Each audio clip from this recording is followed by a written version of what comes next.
everyone, it's Alyssa. Welcome back to my channel. Today I'm going to be cooking a slow cooker Zuppa Toscana. So you'll need a pound of this Italian mild sausage, 2 garlic cloves, you'll need some crushed red pepper, 1 cup of heavy cream, you'll need some olive oil or any oil to spray your cooking pan. You'll need some potatoes, or alternatively you can do a 30-ounce bag of frozen potatoes, just a little bit of flour, some chicken broth, and I'm going to use 2 cans of this. And then the other thing that I don't have shown here is just like a bunch of kale, so you'll just take like a fistful of kale at the end of the recipe. But I'm just going to jump right in and show you how I make this. So you want to go ahead and spray your pan. And then I just have mine at level 4, which is like medium for this. And here is the sausage. I'm not going to season it or anything.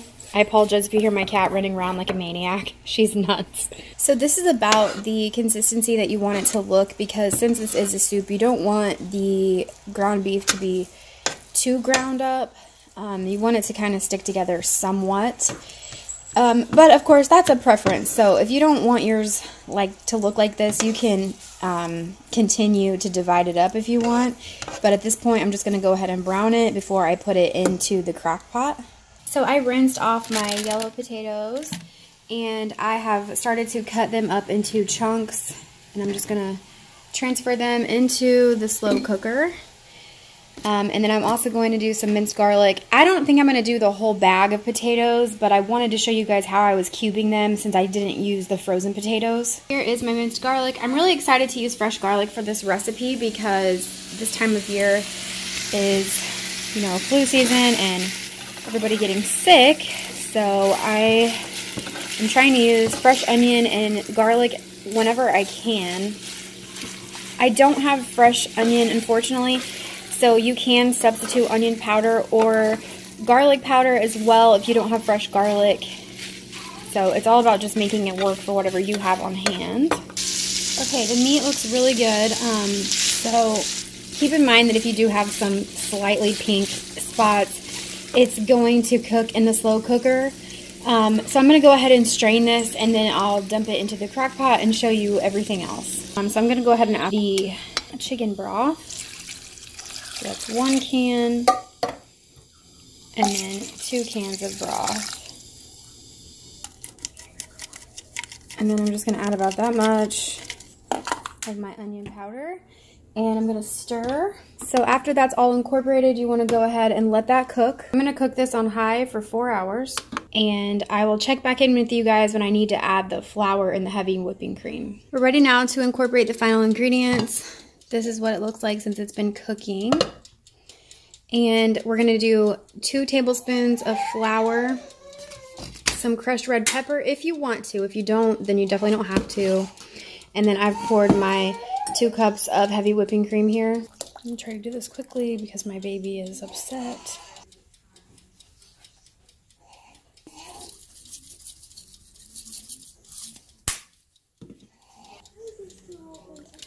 So now you just want to blend it all together. I promise my baby's okay. He's in the swing over there and he is fighting sleep. Isn't he, buddy? I wanted to show you guys, this is actually frozen kale, and I would never usually freeze it except that I bought it on sale. And I didn't want it to go bad, and I knew that I was going to use it for this specific recipe. This is what the soup looks like now that everything is incorporated. You can add some pepper or anything to taste if you need to, but I was going to say in the bowl, I would wait until you dish out the soup that you want and then add the kale, and you want to store whatever soup you have left over just like this without the kale, because the kale will get really soggy and it doesn't taste good if you reheat it. So save your kale in the refrigerator or however you need to store it, and then just add it once you reheat your soup if you have it for leftovers. Okay, so I'm just gonna dish some in here. This is a really nice hearty soup, and it was snowy outside earlier, so I'm so excited to eat this. I'm just gonna add in a little bit of kale. Okay, and then this is what it looks like once it's ready to eat. So if you guys try this recipe, let me know what you think of it. It's very easy, and if you like Olive Garden's Zuppa, then I promise this will taste very, very similar. And it's much, much more affordable to do at home. If you wanted to, you could even do a side salad with Olive Garden's dressing. They sell that in the store. You could also make some of your own breadsticks. I'm just gonna have the soup tonight, but I really appreciate you guys watching this video, and I hope you have a wonderful week. Take care.